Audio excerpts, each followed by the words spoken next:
Boy, when I say I didn't think this day was going to come, I did not think we were getting an episode with no drama, no tears, no chaos, nothing. Everybody was on their best behavior. And I thank you for that. I thank you because you have been taking us on a wild ride. But one question I have is, can Amaya and Bryan ride this hype all the way to the 100K? Guys, welcome to my little corner of the internet. My name is Whitney, and today we are discussing Love Island, episode 28, season 7. If you're new here, please support a newbie YouTuber, like the video, subscribe, grab your snacks, grab your water. Let's dive into this episode. So this episode kicks off right after 5 people have been eliminated. OG Austin is gone. Jaden, Raina, and Grayson, they were all sent home packing. They spared one person, which was Taylor. Poor Iris, TJ was her only connection, her only real connection. She was expressing to the girls that he was the only one in the villa that actually made her feel like she was having fun. And she honestly doesn't want to go through this entire process all over again. Shelly gives her the sweetest pep talk saying, listen, tomorrow you're going to be missing TJ, but tomorrow we'll be right here with you. I think that was real sweet. I think she definitely needed a friend in that moment because as we can see, somebody was missing from that conversation. Somebody was missing from that conversation, but we'll get to it. Low key, I do feel bad for Iris, but let's be real. TJ did not stand a chance. Ina had all the girls' support. Taylor had all the guys supporting him. Taylor had majority of the guys in the villa standing behind him. They both had the numbers locked down. It was going to be a tie regardless. So TJ, he was going to go home regardless. Taylor knows that his decision to couple up with Clarke made things weird for her. She got voted least genuine. They were also voted least favorite couple to go on a vacation with. I think what's so confusing to me is if Clarke ranked last, why wasn't she one of the 3 girls that were in the bottom 3? I just find that to be quite odd that she wasn't up for elimination. Clarke continues to be gracious, saying it's not Taylor's fault. She understands. But Taylor, you can tell he's apologetic because it's really because of him and the whole Alandria drama. They're just both happy that they're still here and they're grateful just not to be in the bottom 3. To be fair, they're a cute couple, but he would have been out of here if it wasn't for Sierra being very strategic. We're going to get into her excuses later. Poor Clarke. She's out here just getting whacked left and right. And it's really because of Taylor. And I feel bad because Taylor, honestly, he's been coasting this entire season. And it's not fair to her that she had to get embarrassed like that. But Clarke is fine. She'll bounce back. So next we have Ace and Shelly, and they are baffled that they were at the bottom of America's vote. I think both of them definitely underestimated what America thinks about them. Little do they know that we actually did like them in the beginning of the season, but things just went downhill from there. Shelly says that she was generally confused, and I'm like, girl, we know, because one thing about Shelly, she stays confused. She's like, I don't know. I don't know what to do. I'm confused. Yes, girl, we know. Ace is just concerned if Shelly's going to look at him any different because he's been placed damn near 9th for every single category that they had. And he's like, listen, at the end of the day, I know who I am. You know who you are. So don't let this bother you. In the beginning, Ace and Shelly had good vibes and energy. I wasn't 100% behind him, but there was potential for them to be one of the top couples in the villa. But it went flatlined when Ace spent too much time looking at Love Island like it was Strategy Island. And then he started to focus on his hit list. First target, Jeremiah. Second target, Amaya. Third target, Austin. Then at Casa when Nick got the boot, his next was going to be Jaden. He had enough charm to plan dates, but when it came to being consistent and following through with Shelly, that's where he failed. Because let's not forget, how do you like Shelly from the beginning, but you end up in a whole new couple with Amaya? Then when he met Iris, he's like, oh, I get really happy when anybody comes in Villa.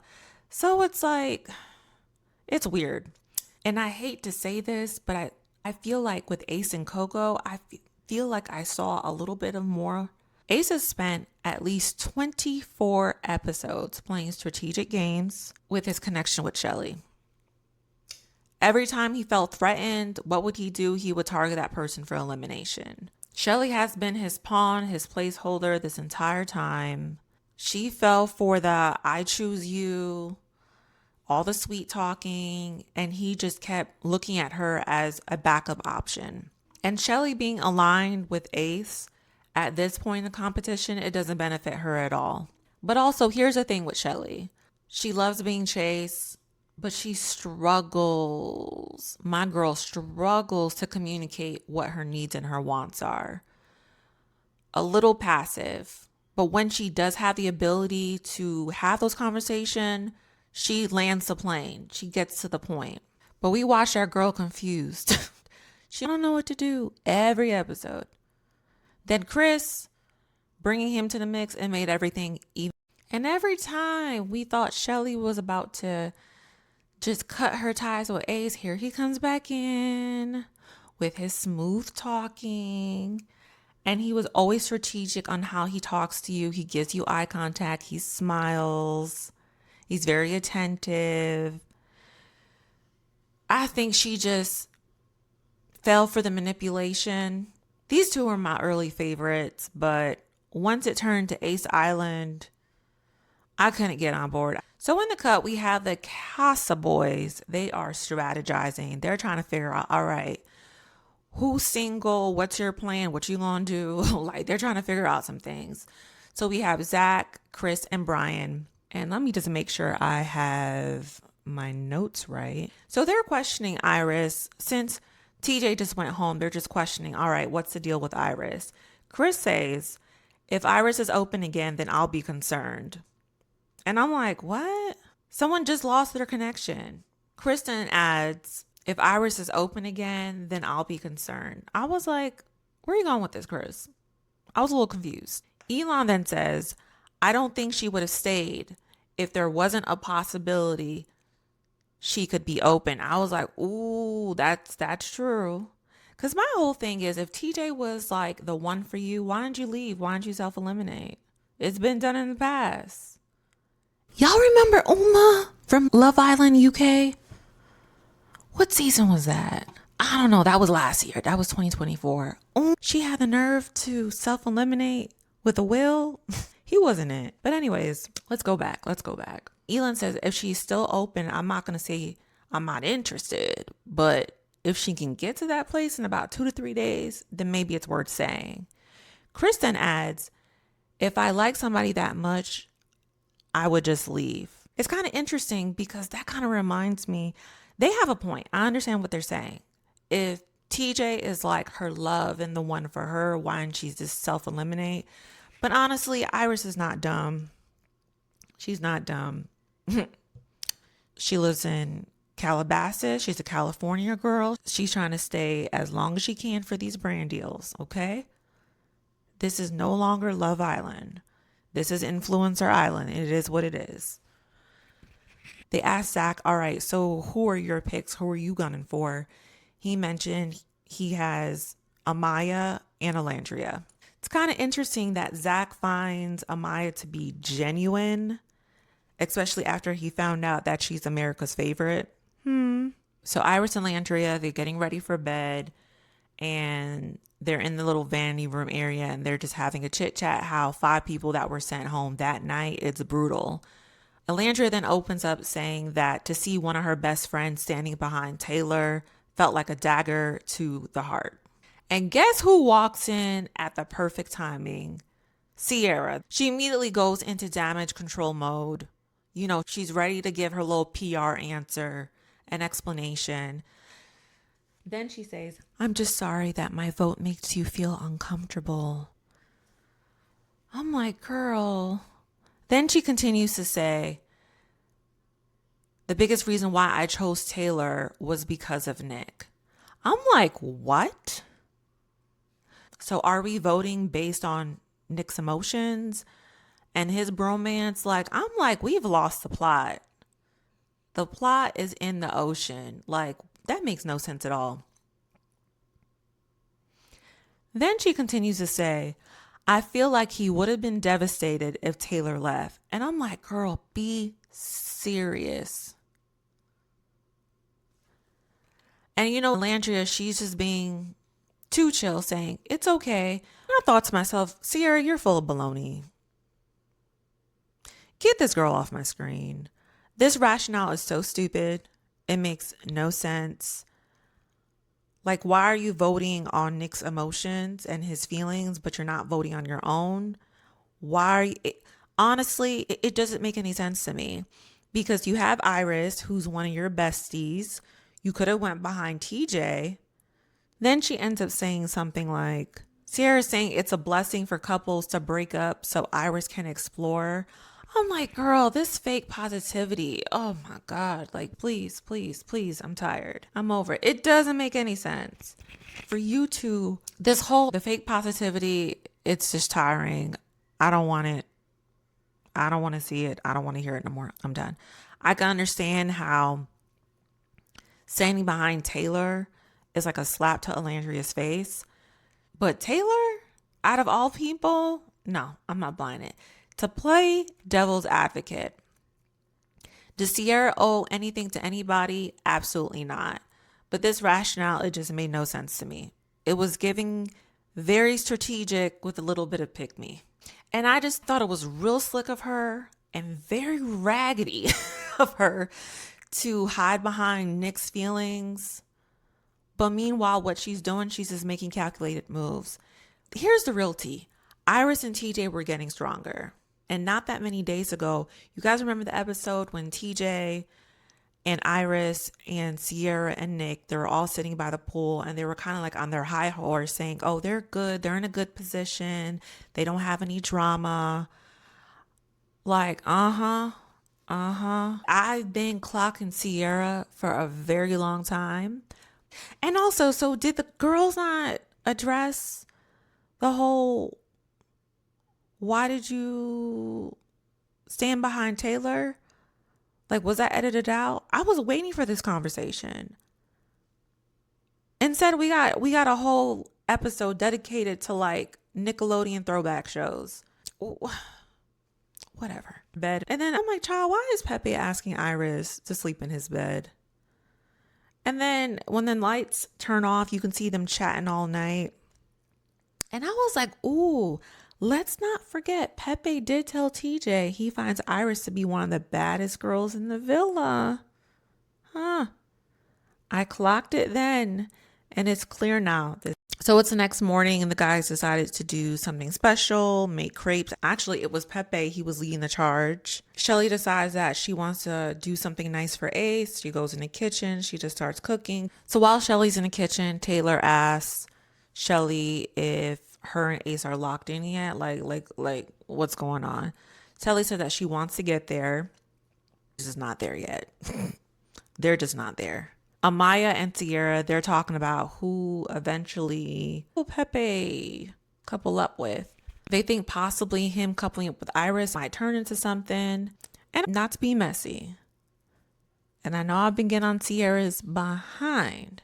But is it me, or has Sierra been in a lot of scenes with Amaya, especially after finding out that she's a fan favorite? So Pepe and Iris, they're in the cut. They're just, trauma bonding. He's alone. She's alone. They're just having a very chill conversation, just getting to know each other. I keep forgetting that they came in together as bombshells. But I'm not even listening to what they're saying. All I can see is Hannah is going in. Like, she is leaving no crumbs behind. And I said, I know that's right. Oh my God, I just called her Hannah. Also, is this the first time seeing Shelly making breakfast or doing a gesture for Ace? I don't know. But those rankings, she felt that in her soul. So next we move on to Bryan and Nick. Nick says like, hey, I'm just happy to be here. But he was shocked to see Bryan standing behind Jaden. Bryan was like, listen, he knew his time was up with Andreina and it was just not going to work. That crashed and burned very quickly. It started off real good, but it crashed and burned. And side note, what's up with Nick and this headscarf? He got new accessories. He's trying to do new hairstyles. He's trying to do the Elan slick back. Like, Nick, Nick, Nick, please. Then they start talking about what their next moves are.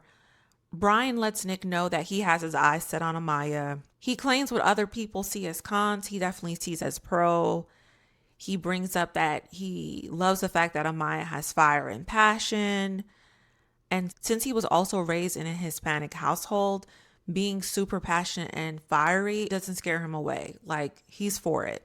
I had to do some thinking back because Bryan and Andreina, when they were a couple, they didn't even get a lot of scenes. I know when the Casa guys came, he did express interest in his Latina ladies. So I knew it was going to be either Amaya or Andreina. Obviously, we know who chose.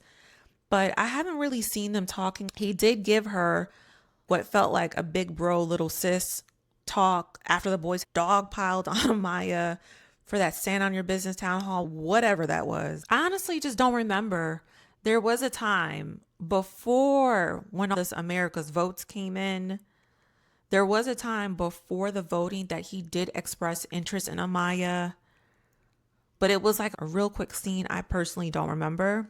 But at this point in the game, is it very strategic for Bryan to pursue Amaya? Absolutely. At this point, we need something, whether it's a real interest or a smart play to align, with our Amaya Papaya. The timing is convenient. It gives me a little pause for a cause. But honestly, it's a smart strategy. And plus, he's been the only guy that has give her wise advice and has encouraged her to be herself and who honestly just stuck up for her. So I'm just not mad at it. So next, Amaya, she pulls Clarke for her chat. Her Casa girls are gone. Grace and Jaden, adios, they at the airport.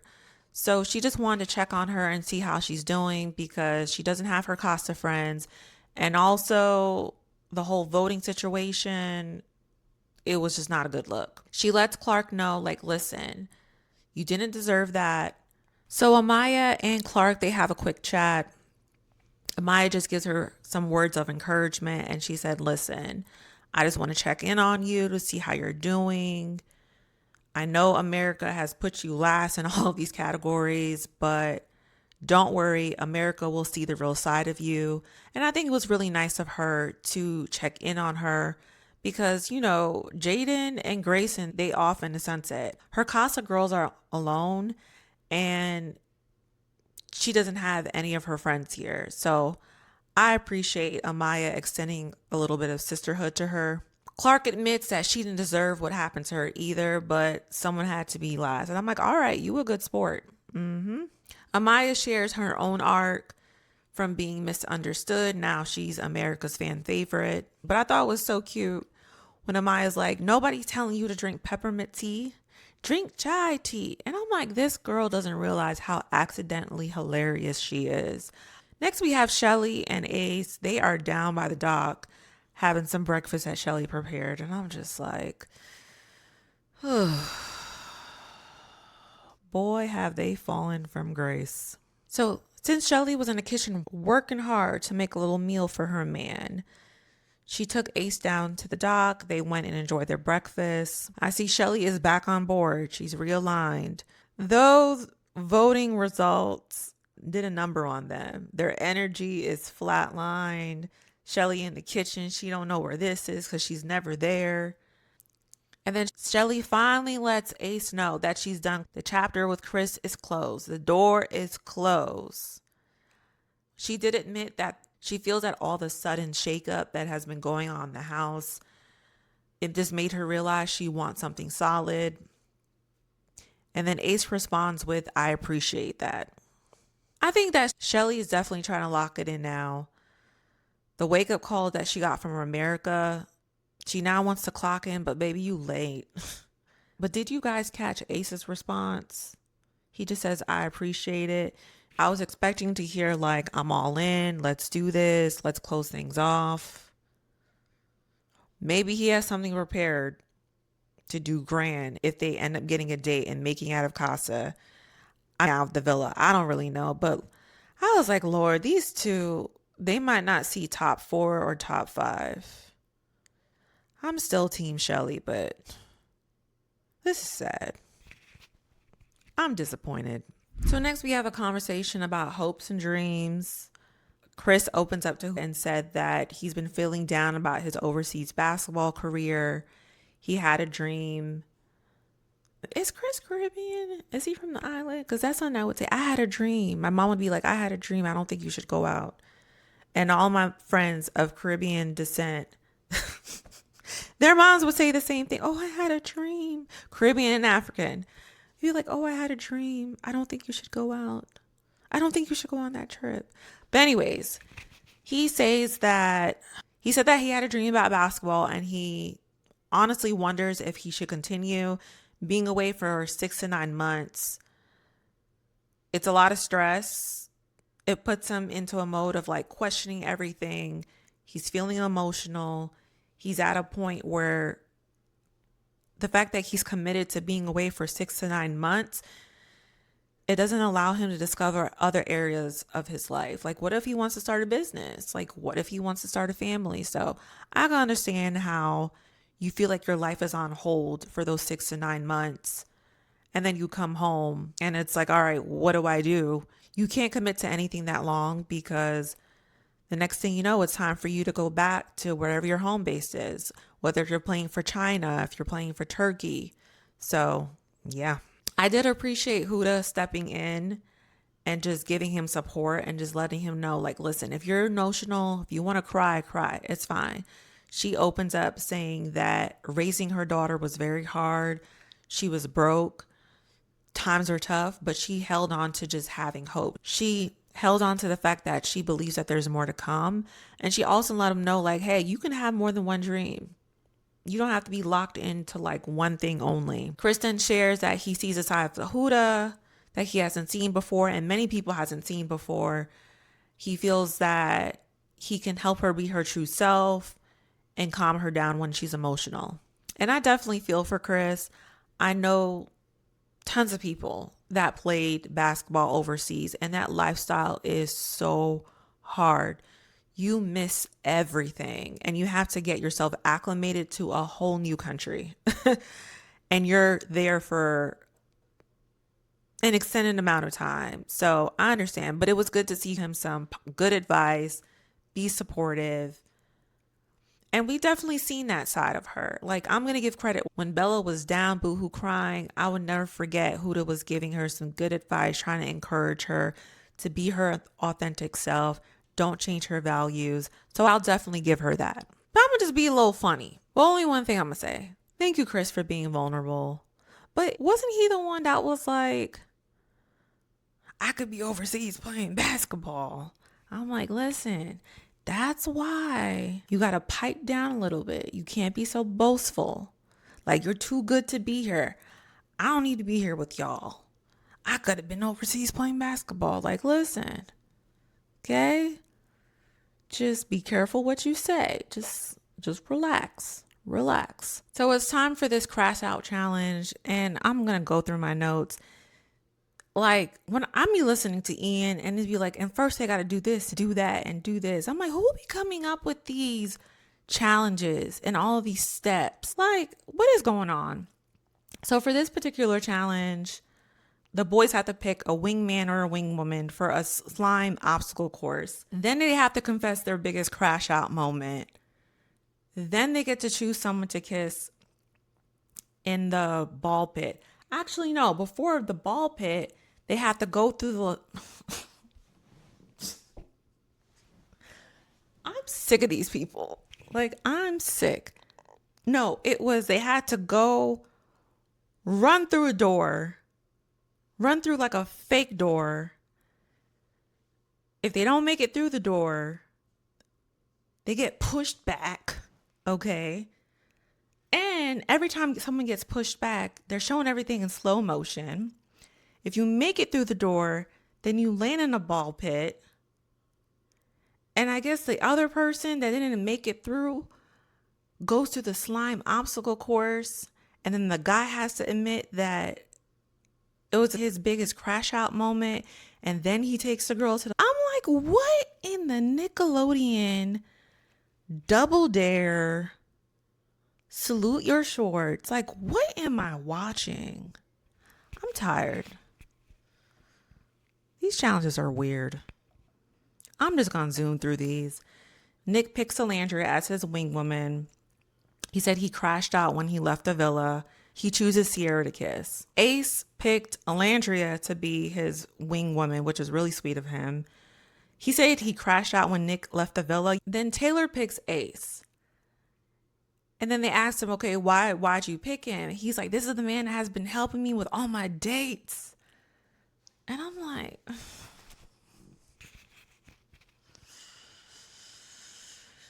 Oh, well, I'm glad you admit it, because we know. I'm glad that you admitted that you needed assistance to do basic things to show a woman affection. Good job. Alandria, this is a reminder. You ain't missing anything. Zach picks Amaya as his wing woman. He says his biggest crash out is when Austin left the villa. And I'm like, wait a minute. How is that possible? I remember Zach standing behind TJ. That confuses me. Anyways, they go through the whole obstacle. Zach makes it through the ball pit. Amaya doesn't. Then Amaya comes in the ball pit. And then he like lands on top of her and like gives her like this weird, awkward apology thank you kiss. I'm like, this is so performative. Zach, please. It's time to go back home to Manchester. It's time. Zach, if you're going to launch this new campaign to get sympathy, at least be subtle about it. Like, this man extra. Chris picks Bryan. He said that he crashed out when he realized the beds at Love Island are not big enough because, he is big as they can be. Elin picks Sierra. Elin then picks Sierra. He said he crashed out when he found out Nick was still in the villa. He kisses Iris. Bryan picks Huda. Of course. Bryan picks Huda. He said he never crashes out. And of course he has. Then he kisses Amaya. Okay, so then after the challenge is over, the boys are having a debrief. And the boys are like, oh, Bryan, what's going on with you and Amaya? And then he's like, listen, I like her. I like her passion. And I could not help but to pause and look at Zach's reaction. He just looked relieved. I'm going to try to post it somewhere here. It's one of these angles. He looks so relieved. The girls, they're asking Iris, what does she think about Pepe? I'm not even paying attention because all I'm thinking about is, I know it's winter in Fiji. They just came from this little slime competition. You have them sitting there in the cold, in the slime. Just allow them to go take a shower and freshen up. We can have this conversation later. I'd be pissed. Then Amaya and Zach, they go sit down for a chat. So then Amaya and her Paisley Mumu, her and Zach, they go sit down and go have a chat. And I'm sorry, that Mumu that she had on had me screaming like, this girl is too funny to me. I love Amaya. I know it was definitely a dress, but we know what a muumuu is, okay? We know what a muumuu is. Amaya apologizes for using vulgar and profanity. I know English is not her first language, but English be kicking my girl's ass. She does apologize for calling him out his names. I like that he did forgive her. He gave her a hug. He also did apologize for his actions and said that he definitely should have defended her during the Stand Your Business challenge. Then he's just like, you're a wicked girl. I see you and you see me. We see each other. I'm like, do we? She just wants to be friends and just have fun. There's absolutely no romantic chemistry between them. The door is closed. Then Amaya says, we are mature civilians and we act accordingly. And I'm like, okay, I see what Amaya does. She like drags her Lee, that profanity accordingly. So they just hug it out. They agree to be friends. No pressure between them. Their chapter is closed. Amaya calling him a civilian is funny to me. But I do respect her for acknowledging what she did wrong and apologizing. But Zach being back on the Amaya train, like, Zach, who are you fooling? Zach, it's time to go back home to Manchester.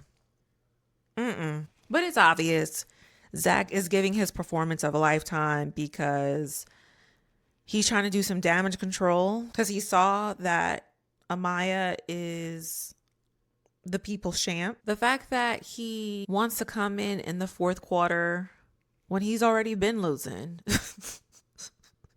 to try to do some damage control, it is funny to me.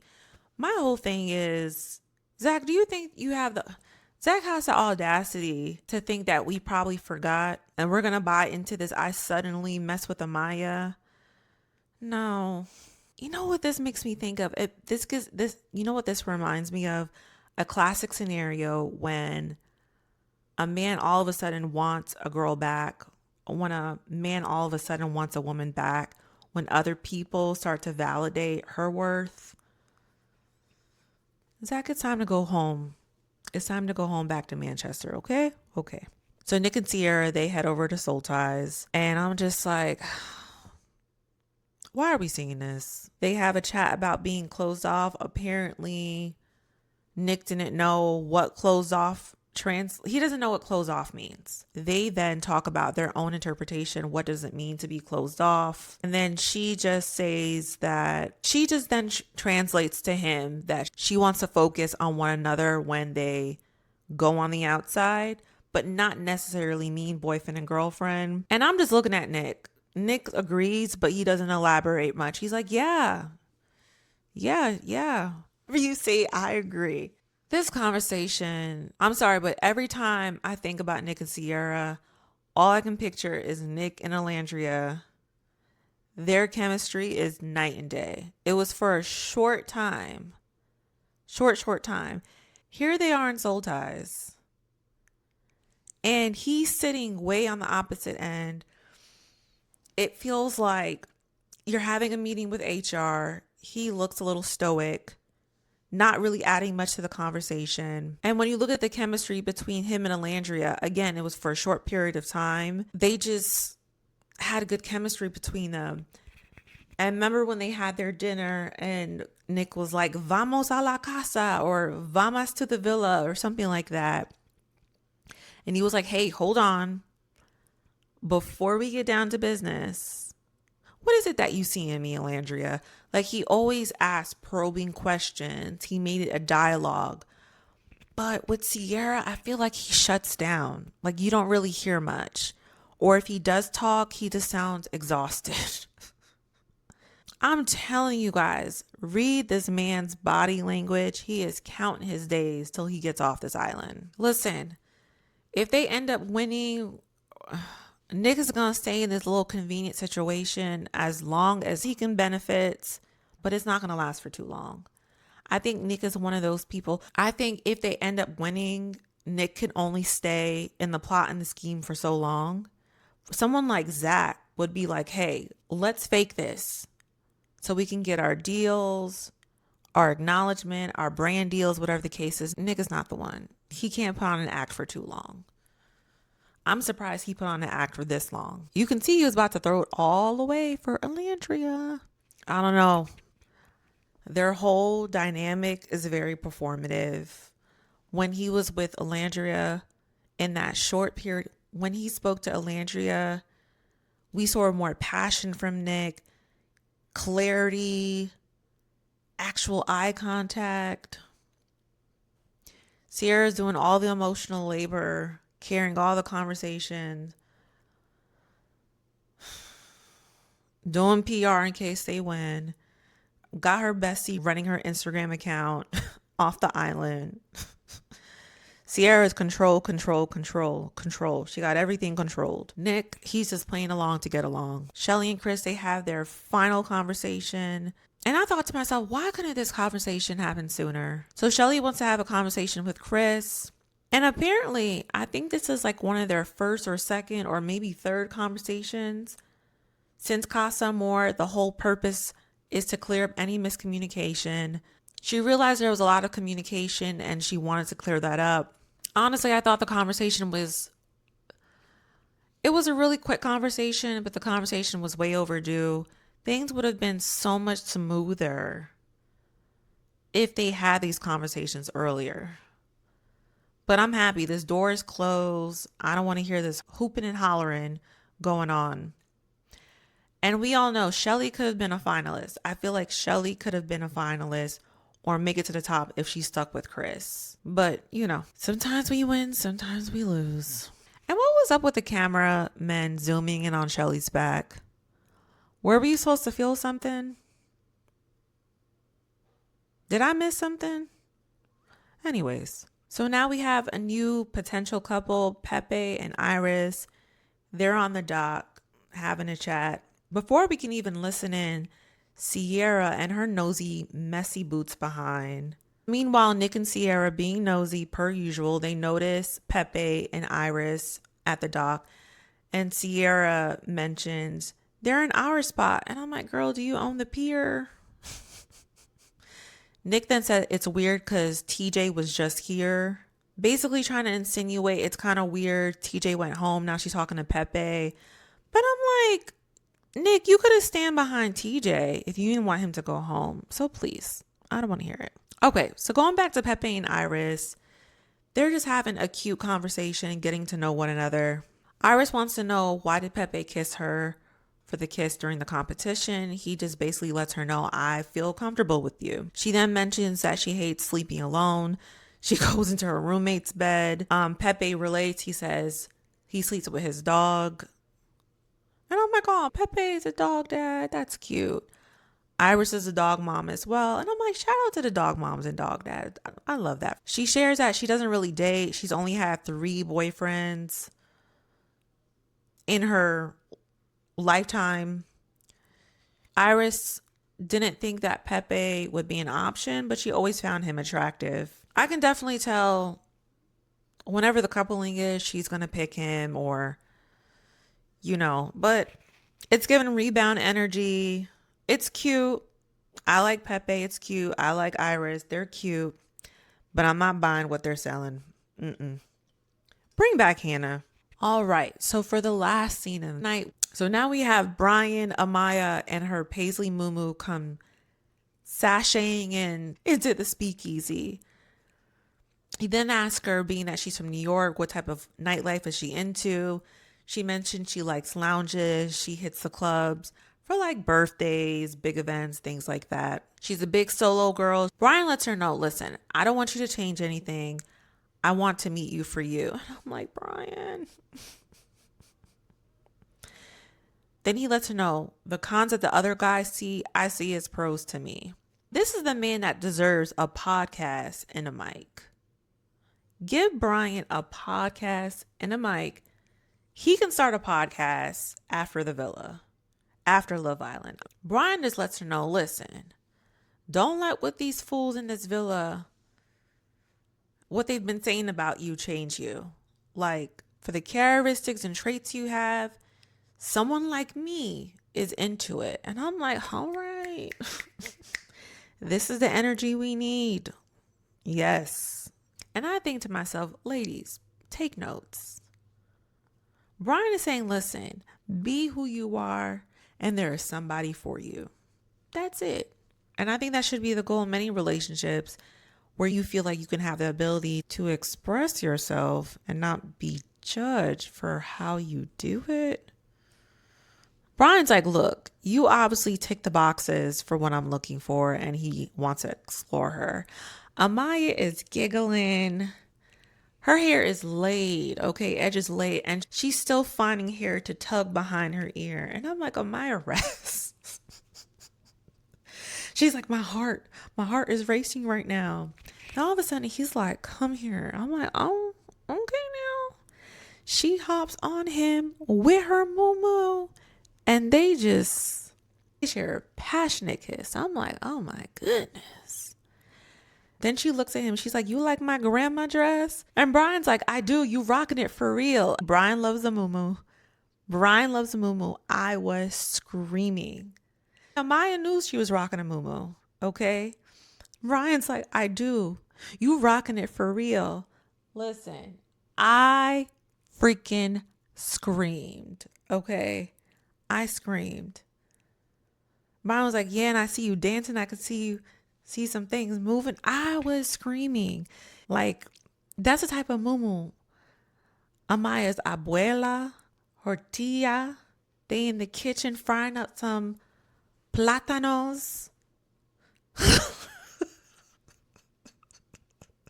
The kitchen hot, so you wear something loose, so you're not all hot and sticky.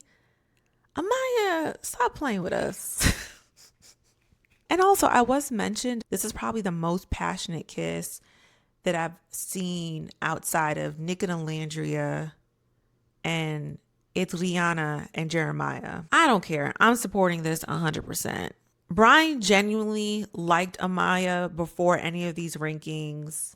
He was very supportive to her. Let's not forget he was the one that supported her in front of everybody else. And I was like, listen, this is who Amaya is. This is how women are in our culture. You have to meet her halfway too. So I was a stand for him. I just love that Bryan is like, listen, you're passionate, you're fire. He takes it as an asset. It's not a flaw. And I love that for him. And I love that for her. This was such a feel-good ending. Oh my God. We haven't had one of those in a long time. It was a good episode. All right. So just quickly, let me get into my final thoughts and predictions. I stand by this. The Casa boys have saved the season. If it wasn't for them, we'll still be on Ace Island. Huda got a partnership in Chris. We got Bryan for Amaya. Elan gets honorable mention. Zach Chow. Pack, it's time to go home. It's time. It's time. And then to think of it, who are our main OG guys? Taylor, Ace, Nick. That's what we got. Dear producers, stop casting corny dudes for your lineup for Love Island. Don't do this for season 9. You cast corny dudes, you get a corny season. And I digress. One thing I am disappointed about, I was hoping that we were going to see somebody question Sierra, or the girls question Sierra about her voting decision. I don't know. Maybe it was talked about. Maybe it was edited out. I don't know. Since the next episode is the coupling ceremony, I have a couple of predictions that I'm thinking. I believe the girls are choosing this go around, if I'm not mistaken.